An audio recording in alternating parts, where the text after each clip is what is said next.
В ефірі Суспільного програма «Тема дня. Крим». В студії Георгій Спасококоцький. Російські силовики в окупованому Криму 19 серпня незаконно шукали та заарештували громадянина України. Про це повідомляє прес-служба Нацполіції України в Автономній Республіці Крим. За версією окупаційних слідчих, затриманий мешканець Кіровського району Криму нібито був учасником батальйону імені Номана Челебіджахана. Прокуратура Автономної Республіки Криму в Києві відкрила проти російських силовиків кримінальне провадження за фактом незаконного позбавлення волі та порушення недоторканності житла. Більш детально про це будемо говорити сьогодні з членом Меджлісу кримськотатарського народу, головою Кримсько-татарського ресурсного центру Ескандером Берієвим. Вітаю вас, пане Ескандере. Добрий вечір. Чергове затримання. Звинувачують в тому, що людина була в батальйоні Номана Челебіджахана, це батальйон Ледура Іслямова. Власне, прокуратура Автономної Республіки Крим порушила своєю чергою проти російських силовиків кримінальну справу. Про що може свідчити таке чергове затримання? Не так давно голова Офісу президента Єрмак заявляв 6 числа, що передбачається якийсь обмін 100 на 100, і тут бачимо знову поповнення цього так званого обмінного фонду. Дело в том, что это уже не впервые, и мы на самом деле знаем, наблюдая за или проводя мониторинг за, скажем, за арестами, за теми людьми, которых оккупанты арестовывают и, соответственно, применяют меру пресечения непосредственно уже в СИЗО, то однозначно мы видим последние тенденции в том направлении, что в основном арестовывают либо по так называемому делу Тахрир, либо по так называемому делу свидетеля Иеговы, либо по так называемому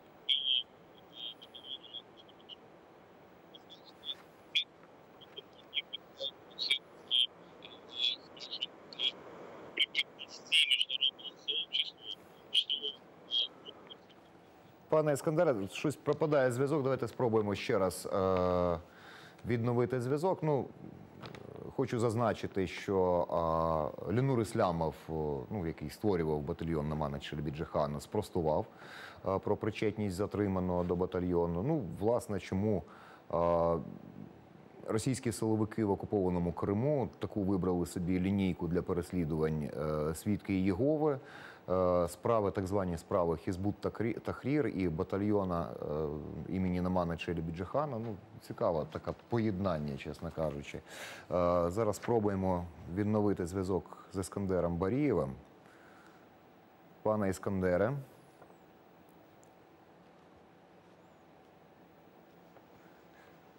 Пане Ескандере. Так, чую я вас. З'явився зв'язок, прекрасно. Чому така дивна трійця звинувачень, такі групи свідки Єгови, батальйон Номана Челебіджахана, це не перший вже випадок, і так звані справи Хізбут Тахрір. Що їх поєднує? Чому вони на території окупованого Криму така класична трійця? В первую очередь, оккупанты как раз хотят преподнести международному сообществу, что от крымских татар можно ожидать, или следует ожидать, или они борются больше не с самими крымскими татарами, условно, а с религиозным, скажем, экстремизмом или с религиозным терроризмом, что они пытаются раскручивать. И поэтому здесь и появляется так называемое дело Хизбут Тахрир, это дело, скажем, связанное с исламским экстремизмом и терроризмом. И, соответственно, людей, которых арестовывают, их, соответственно, обвиняют либо в причастности к терроризму, либо причастности, вернее, к организациям, способным провести террористичні акти. Но тільки загвоздка в тому, що вони не проводили за всю свою історію жодного терористичного акту. Конечно. Дело в том, что на протяжении всего времени, когда Крым полностью контролировала Украина, то были зарегистрированы организации, такие как Довет, в рамках украинского законодательства. И, конечно же, они имели отношение к Хизбу Тахрир, но при всем том они могли проводить пресс-конференции, они могли проводить там публичные акции ненасильственные, но при этом, чтобы хоть один какой-то теракт был, такого не было вообще.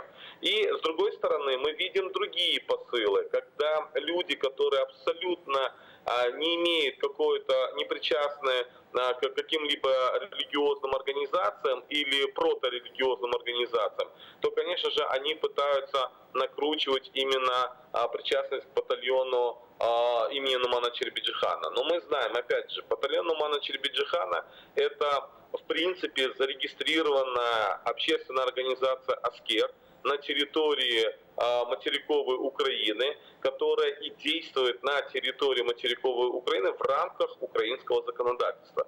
И поэтому Российская Федерация ни в коей мере никакого отношения к данному батальону или к данной общественной организации никакого отношения не имеет. С другой стороны, конечно же, когда рассматривали дело и в обвинении со стороны оккупантов, мы встречаемся с такими фразами, что Аблимит Ахмеджид, он имел отношение к батальону имени Нумана Челебиджихана, который находился или который дислоцируется недалеко от приграничной территории, то есть в нашем понимании административной границы с автономной республикой Крым, временно оккупированной. И, соответственно, они обвиняют в том, что якобы он, будучи в составе так называемого батальона имени Нумана Челебиджихана, проводил определенные проверки, помогал с компетентным органам Украины, соответственно, пограничникам и так далее, в проведении, скажем, каких-либо предупредительных мер, потому что на самом деле действительно организация «Аскер» поддерживает взаимоотношения с правоохранительными органами, с военными структурами Украины на приграничной территории с временно оккупированным Крымом. И, соответственно, конечно же, таким образом оказывает содействие нашим спецслужбам, нашим компетентным органам для выявления тех элементов или, возможно, даже агентов российских, которые можуть проникати на територію материкової України. Цікаво, от вперше чую. Самому було цікаво, чим займається батальйон імені Нумана Челебіджихана. Ну, ви такі цікаві розказали деталі, да, це здорово. Это общественная организация, которая, опять же, занимается именно патриотическим воспитанием и, соответственно, оказывает содействие компетентным органам в компетенции общественной организации, не больше. То есть говорить о том, что это какая-то структура военизированная, незаконная, об этом говорить нельзя. Окупаційна прокуратура в Криму знову взялася, підкреслюю, за жителя окупованого півострова Енвера Чавуша. Нагадаю, що 18 травня 2016 року він і ще троє кримських татар проїхали на авто по Криму з кримсько-татарськими прапорами, з чорними стрічками в пам'ять про депортацію кримських татар. Тоді їх окупанти оштрафували кожного на 20 тисяч рублів. А зараз, повідомляє кримський політолог Леонора Дюльбер, його запрошують, вона взяла в лапки, в прокуратуру для підписання якихось документів, які зобов'язують його утриматись від відвідування молодіжного форуму Таврида. Що це за такий молодіжний форум Таврида, якого так бояться, що хтось його буде відвідувати? Дело в том, что когда мы говорим о действиях, опять же, оккупантов в отношении наших соотечественников, которые пытаются проводить акции или публичные акции, кампании, мероприятия ненасильственного характера, а они в основном все ненасильственного характера, связанные с какими-то традиционными датами для крымско-татарского народа, то бишь это День флага или 26 июня, или День депортации 18 мая. И, кстати, вот в этом году мы являлись свидетелями того процесса, когда крымским татарам на День флага и на 18 мая и так далее активистам заблаговременно предоставляли предостережения и таким образом пытались всячески ограничить возможность даже проведения, там, допустим, автопробега и так далее, то публичных акций. То, с другой стороны, мы видим, что именно в преддверии так называемого парада, о котором мечтал Путин, соответственно, в Симферополе проводятся автопробеги с портретами Сталина. То есть я хочу продемонстрировать двойные стандарты оккупационной власти, когда не дают представителям коренного народа проводить мероприятия, связанными с традиционными датами, с трагической датой и с Днем национального флага. С другой стороны, мы видим, когда оккупанты не только не запрещают, но и способствуют проведению вот таких вот пропагандистских, просоветских мероприятий, і при этом нет никаких запретов. Ну, чому ж тут все логічно, тут немає подвійних стандартів, тут один стандарт. Автопробігом з портретами Сталіна натякають корінному народу, що депортацію можна повторити, очевидь. Ну, я бы согласился бы, да, потому что таким образом системно пытаются напугать коренное население Крыма и коренной народ Крыма, который был депортирован в 1944 году. И, соответственно,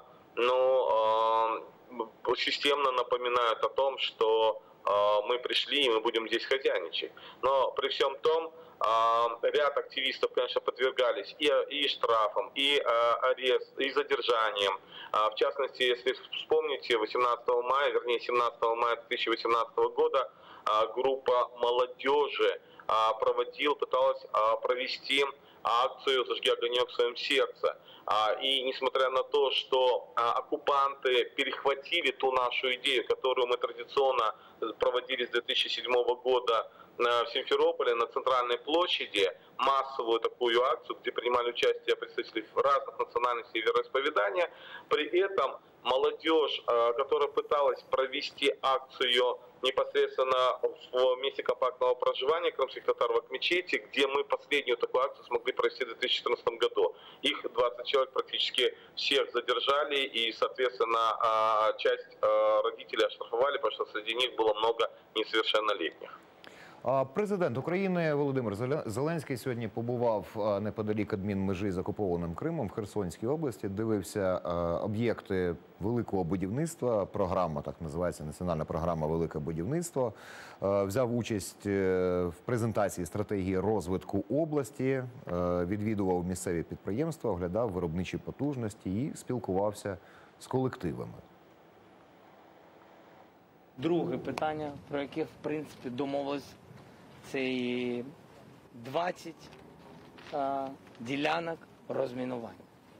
Я вважаю, що просто ніхто не хотів ні про що чути, довго були сперечання, домовились. Це 20 ділянок розмінування, це теж про збереження життя, і про ділянки розведення домовились, і передали списки на обмін. В списках на обмін ще ми не отримали повністю списки з тієї сторони. Далі підтвердили зустріч радників в нормандському форматі. Це говорить про те, що після радників будемо чекати продовження і зустрічі лідерів Нормандії. Ну, отже, і президент сьогодні говорив про списки на обмін.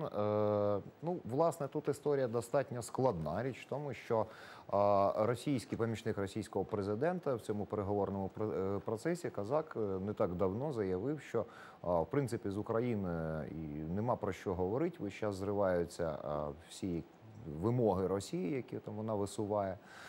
Леонід Кравчук, який замінив Леоніда Кучму, в тимчасовій контактній групі вчора в інтерв'ю каналу «Україна-24» сказав, що Росія вимагає категорично, щоб Україна визнала вибори на непідконтрольних територіях, зокрема на Донбасі. Це головна вимога. Ну і, звичайно, внесли зміни в Конституцію, які б узаконили цей окремий статус ОРДЛО. Отже, можна різні списки вносити, обмінюватись списками на обмін, але питання, що Україна, схоже, не збирається виконувати ці вимоги Москви, що цілком логічно, і з огляду на це, чи збирається? Яка ваша думка? Ну, в первую очередь я хочу подчеркнуть или отметить необходимость или важность визита президента Украины непосредственно в Херсонскую область. Я вижу здесь две основные причины, почему президент уже за последние полгода уже несколько раз посещает данную область. В первую очередь я это связываю с тем, что все-таки есть угроза агрессии Российской Федерации именно на территорию Херсонской области, дабы добраться до Каховского водохранилища. И поэтому само присутствие или участие в различных мероприятиях непосредственно в Херсонской области таким образом, скажем, дает возможность укреплению определенных позиций, в том числе и оборонных.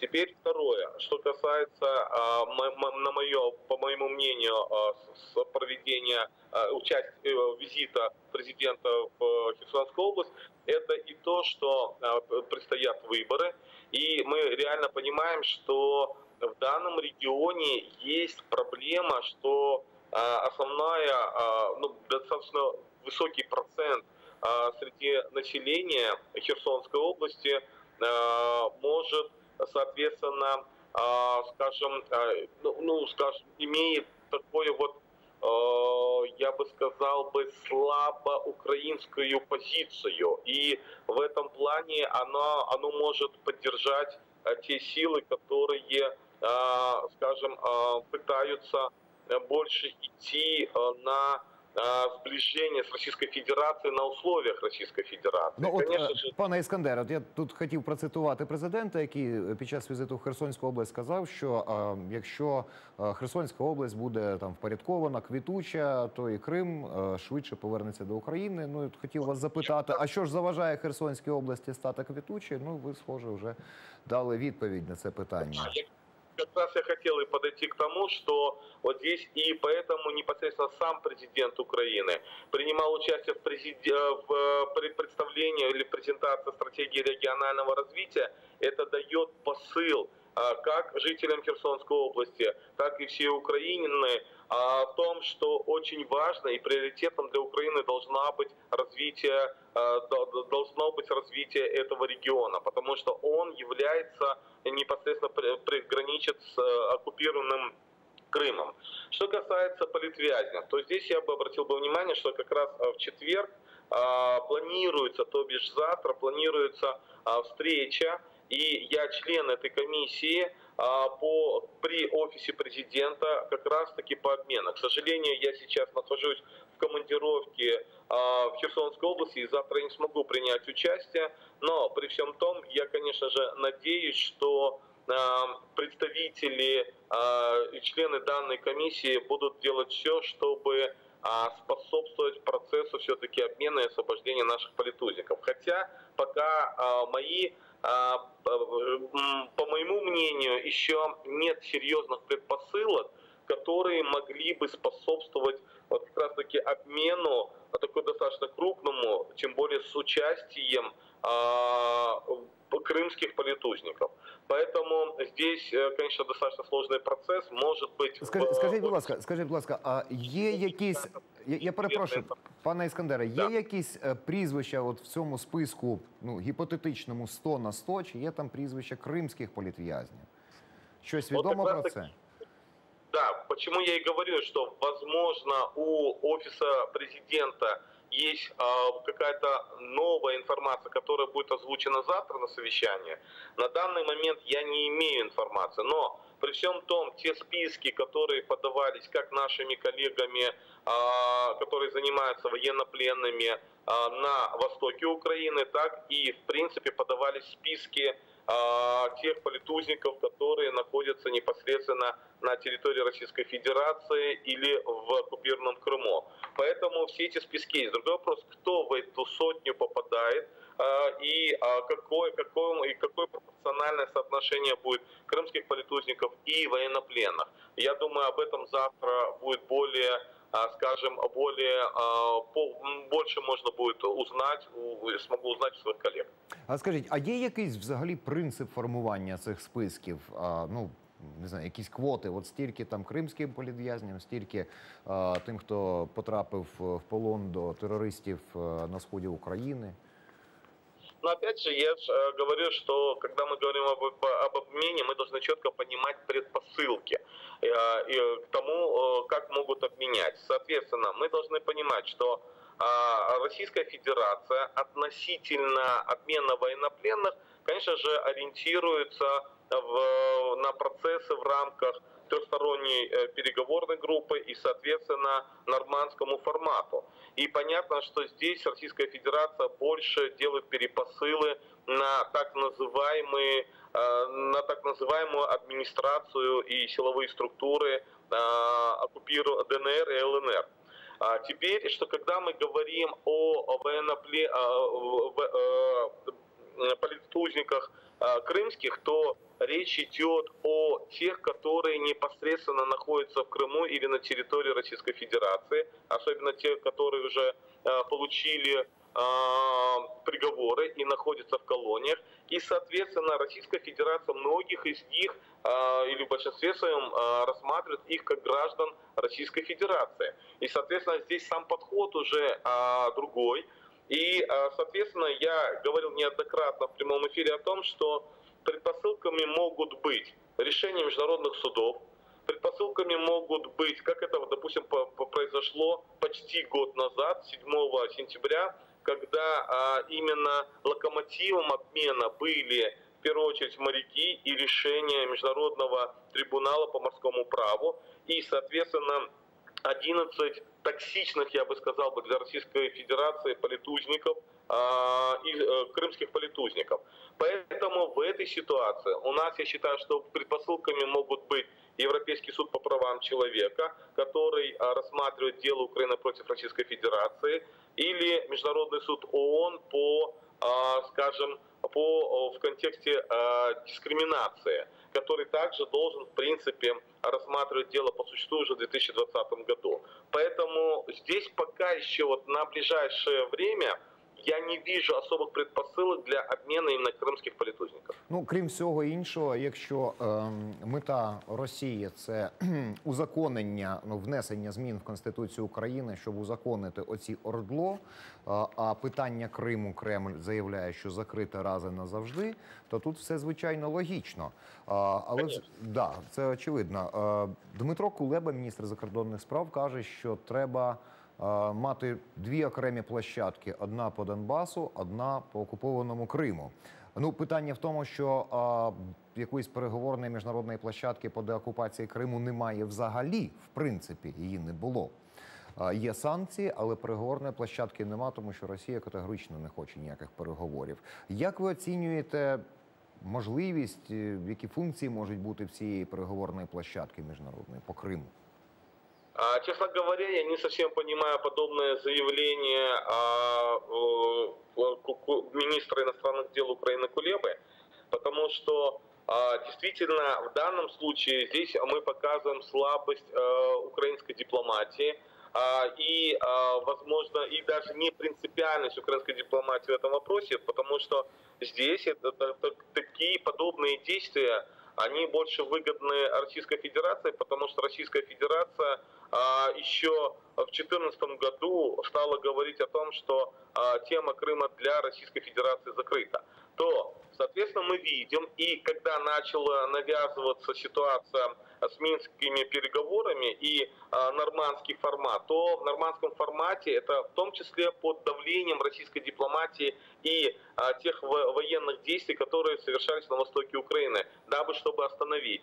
И, соответственно, вот таким образом, когда мы пытаемся разделить на две площадки, то, соответственно, мы даем посылы для Российской Федерации о том, что мы начинаем соглашаться с вопросом незаконной аннексии Крыма. И вот здесь, или попытка аннексии Крыма России, это будет правильная формулировка.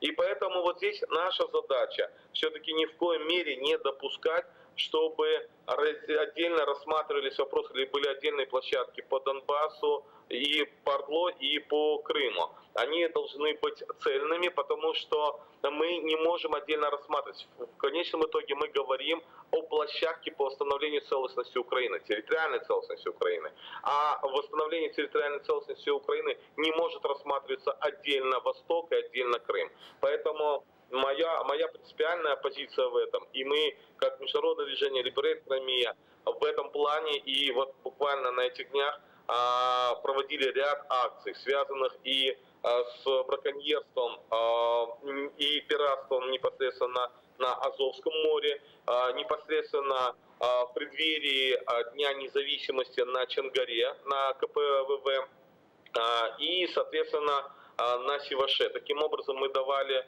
посыл о том, что международное движение Liberate Crimea считает, что вопрос деоккупации Крыма – это есть один из основных вопросов восстановления целостности Украины. И поэтому мы не можем разделять вопросы восстановления целостности Украины на различные части или дробить его. Ну да, тому що тоді немає цілісності, щонайменше, це нелогічно. Щодо акції на адмінмежі, скажіть, як ви ставитесь зараз до посилення карантинних заходів з боку України? Знову у кримчан проблеми в'їхати-виїхати в Україну. Ну, такий ніби невелика там якась там не міжнародна подія, не міжнародна проблема, але це проблема людей.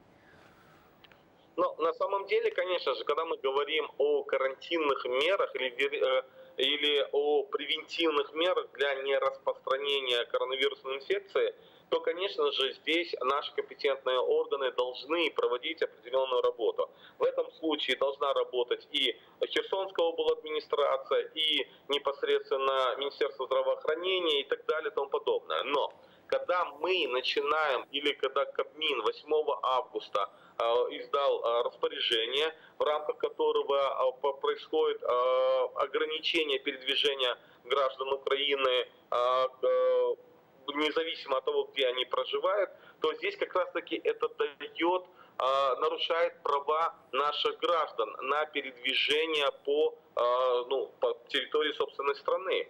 И таким образом мы уже столкнулись с проблемами, когда поступление абитуриентов из оккупированного Крыма, у многих возникли серьезные проблемы. Кто даже сдал ЗНО, но не может подать документы в вузы или наоборот не может приехать для того, чтобы сдать экзамены, чтобы поступить в украинские вузы. И многие нам звонят, і в цьому плані виникають серйозні проблеми. А це незважаючи, я перепрошую, це незважаючи на те, що оцією постановою Кабміна там передбачені безперешкодний доступ абітурієнтів до вуза, ну насправді, да, ну так передбачено, і все одно є проблеми.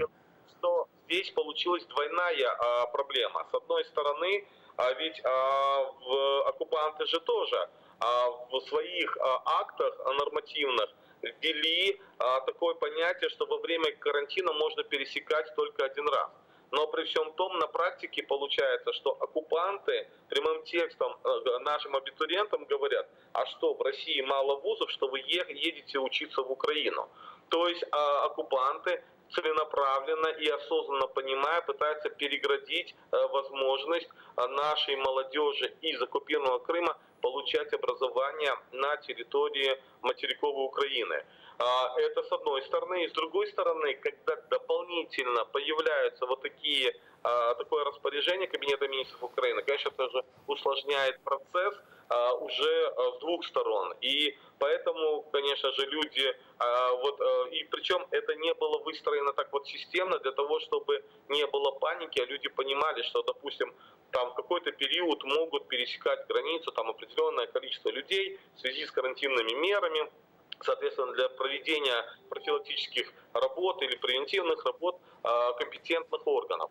Но у нас получилось так, что вышло распоряжение, не было никаких там дополнительной информации, люди ринулись к границе, начались огромные очереди, и, соответственно, мы увидели обратную ситуацию, когда люди, находясь в больших очередях, соприкасаясь друг с другом достаточно близко, конечно же, могли друг друга и заразить. И вот у нас, к сожалению, получилось обратная реакция, обратные действия. Хотіли як краще вийшло, як завжди. Да, да. Поэтому я считаю, я бы призвал бы наше правительство все-таки более четко продумывать эти действия, особенно логистические действия при проведении вот этих процессов, прежде чем издавать распоряжение или постановление Кабінету міністрів України. Дякую, пане Ескандере. З нами був Ескандер Барієв, член Меджлісу кримськотатарського народу, голова Кримськотатарського ресурсного центру. Це була програма «Тема дня Крим». Щоб знати більше, підписуйтесь на нашу сторінку в Фейсбуці. На все добре.